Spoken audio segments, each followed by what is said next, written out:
খোলামেলা পোশাক পরা এক সুন্দরী হিন্দু মেয়ে একবার বাধ্য হয়ে এক মুসলিম অটো ড্রাইভারের গাড়িতে উঠে গেল। অতঃপর সেই নারীর সাথে এমন কিছু ঘটনা ঘটল যার প্রেক্ষিতে ওই নারীর ইসলাম সম্পর্কে ধারণা 100 ভাগ পাল্টে গেল। ভারতের লখনউ অঞ্চলের ঘটনা এটি। উল্লেখ্য, সেই হিন্দু নারী একটি আইটি অফিসের গুরুত্বপূর্ণ ইঞ্জিনিয়ার ছিলেন। সেই নারী মুসলিম ব্যক্তিদের বড়ই ঘৃণা করতেন। মুসলিম বিদ্বেষী এই হিন্দু নারী দাড়ি গোফলা ব্যক্তিদের দেখলেই তার রাগ উঠে যেত। তো একদিনের ঘটনা, সেই নারী রাস্তায় দাঁড়িয়ে গাড়ির জন্য অপেক্ষা করছিলেন।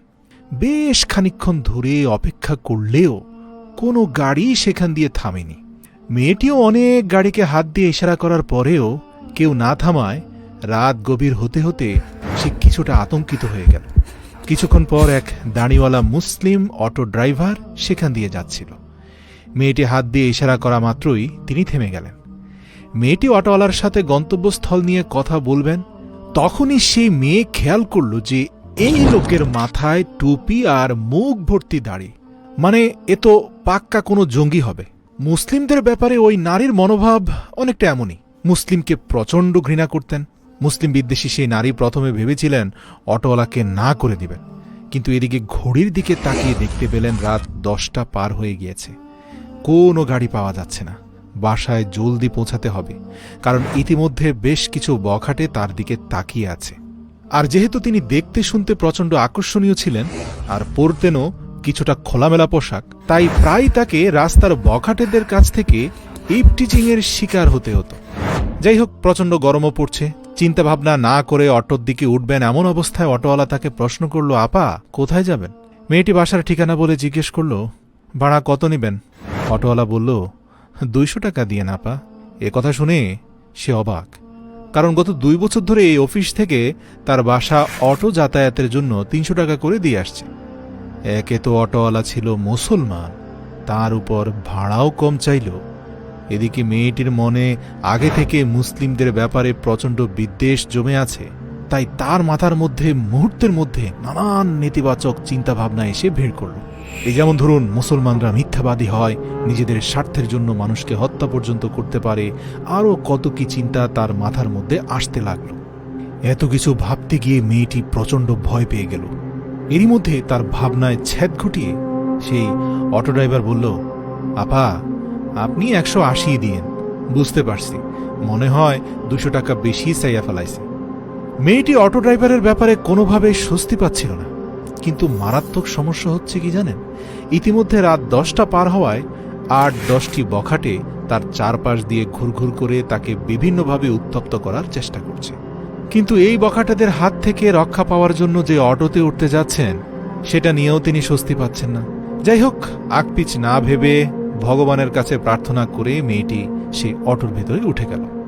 ওঠার সময় সে ড্রাইভারকে বলল, আমার কিছু জিনিস আছে যেগুলো অনেক ভারী, তাই আপনি যদি একটু আমাকে সাহায্য করতেন অটোতে জিনিসগুলো উঠানোর জন্য, তাহলে ভালো হতো।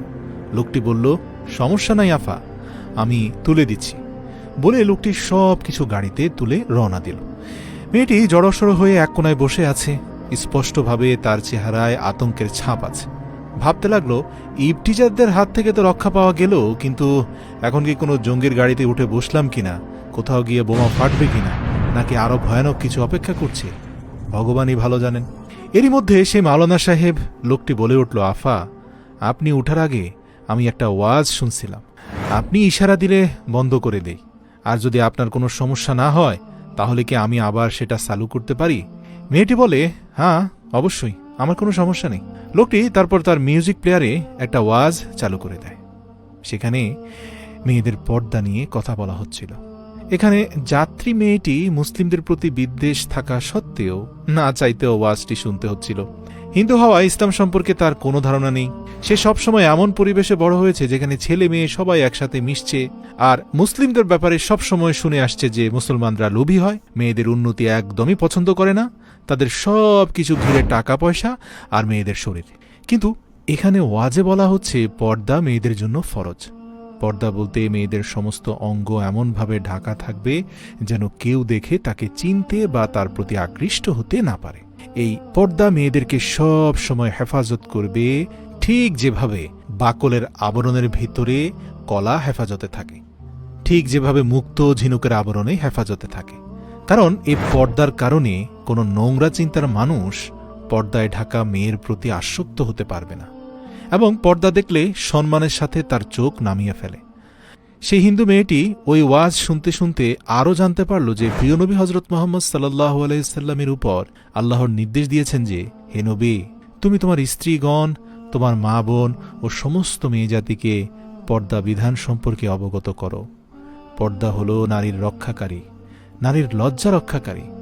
অতপর ওয়াজের সেই হুজুর উদাহরণ হিসেবে বলছিলেন, খেয়াল করে দেখবেন খোলা মাংসের উপর মাছি কিভাবে ভনভন করে আর জীবাণু ছড়ায়, সবাই কতটা লালসার চোখে তাকায়। বেপর্দা মেয়েদের ক্ষেত্রেও ঠিক তাই হয়। এসব কথা শুনে মেয়েটির মনে হলো যেন এগুলো সব তার জন্যই বলা হচ্ছে, কারণ সে অফিসে যাতায়াত করার সময় রাস্তার মানুষ মুখ হা করে তার দিকে তাকিয়ে থাকে, কারণ সে অত্যন্ত সুন্দরী এবং আকর্ষণীয় একজন নারী, এবং তার পোশাক আশাকও যথেষ্ট আকর্ষণীয়, অনেকটা পশ্চিমা ধাঁচের। ওয়াজের সমস্ত কথাগুলো শুনে মেয়েটির মনে হলো, আরে চমৎকার তো! আমার এই ইপটিজিং সমস্যা থেকে পরিত্রাণ পাওয়ার জন্য একমাত্র উপায় হলো পর্দা করা। উল্লেখ্য, আপনাদের বলে রাখি, সে নারীর অন্তরটা ছিল পরিষ্কার। তার পোশাক আশাক দেখে তাকে আপনি জাজ করতে পারবেন না। তিনি এমন পরিবেশে বড় হয়েছেন যেখানে এভাবেই মানুষজন চলে, তাই অন্তর পরিশুদ্ধ হলেও তার চলন বলন ছিল এমনই। তো সে নারী যখন পর্দার কথাগুলো শুনছিলেন, তখন মনে মনে বলতে থাকলেন, আমি অন্যের কুনজর থেকে বাঁচতে পারবো যদি এইভাবে চলি। ভাবতে ভাবতে মেয়েটির বাসার ঠিকানায় অটো পৌঁছে গেল। মেয়েটি অটো থেকে নেমে মাকে কল দিয়ে বলল, মা, ভাইকে পাঠাও তো, আমার আজকে জিনিসপত্র খুব বেশি উপরে উঠাতে হবে, আমি একা পারবো না। মা বললেন, আরে তোর ভাই তো বাসায় নেই। মেয়েটির কথোপকথন আন্দাজ করতে পেরে সেই অটো ড্রাইভার বলল, আপা, সমস্যা নেই, আমি আপনার বাসায় সব তুলে দিচ্ছি। এতে মেয়েটির মনে হলো লোকটি বোধহয় টাকার লোভে এসব করছে। যাকগে, এসব অটো ড্রাইভাররা 2-4 পয়সা বেশি ইনকাম করার জন্য কত কি করে, দিয়ে দেব না কিছু টাকা, তবু আমার জিনিসগুলো উপরে তুলে দিক। এরপর লোকটি একটা ফ্ল্যাটের সামনে এসে জিনিসগুলো নামিয়ে দিল।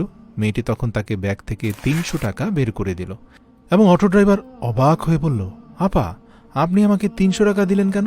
মেয়েটি উত্তর দেয়, আসলে কিছুদিন আগে আরেকজন ড্রাইভার আমার কাছ থেকে 300 টাকা নিয়েছিল, আর আপনি তো আমার জিনিসও এনে দিলেন, তাই এটা রাখুন, লাগলে বলুন আরো দেই। লোকটি বলল, না আপা, আমাদের যা দরাদরি হয়েছে তাই দিন, এর বেশি আমি নিতে পারবো না। আমার দিন, আমার ধর্ম আমাকে এটা শেখায়নি, আর আমি যে আপনাকে উপরে উঠিয়ে দিয়েছি এটা অর্থের লোভে দেইনি। যদি দিতাম তাহলে আগে থেকেই আমি আপনার সাথে কথোপকথন করে ফাইনাল করে নিতাম যে উপরে মাল সামানা উঠানোর জন্য আসলে আমি কত চার্জ করব। এ কথা শুনে মেয়েটি খুব অবাক হয় এবং 180 টাকাই ভাড়া দেয়। অতপর সে ভাড়া নিয়ে লোকটি চলে যেতে নিল। মেয়েটি তাকে ডেকে জিজ্ঞেস করে, আপনি কি একজন মৌলবী?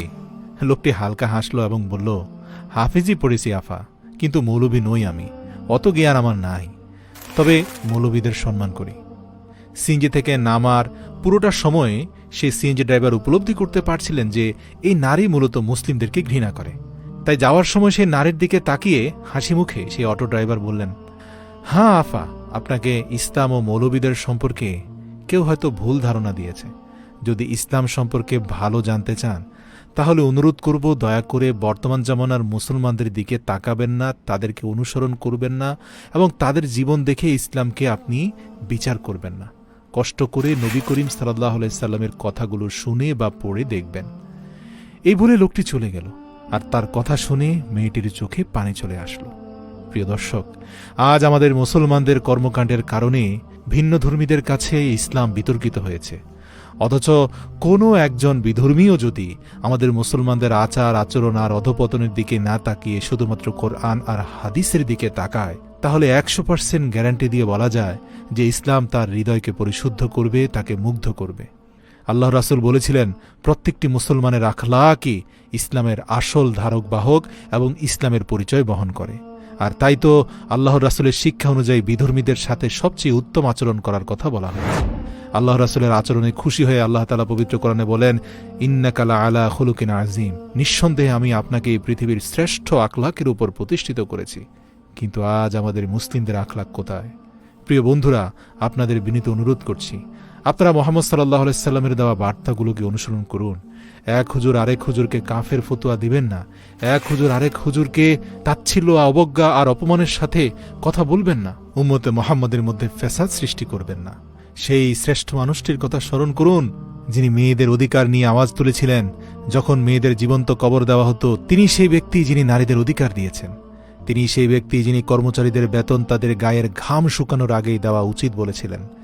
নবী করিম সাল্লাল্লাহু আলাইহি সাল্লামের দেওয়া আরও শিক্ষা সম্পর্কে জানতে আপনারা তার জীবনী পড়তে পারেন এবং দেখতে পারেন আলোর পথের প্রতিটি ভিডিও। ওমা তাওফিক ইল্লা বিল্লাহ।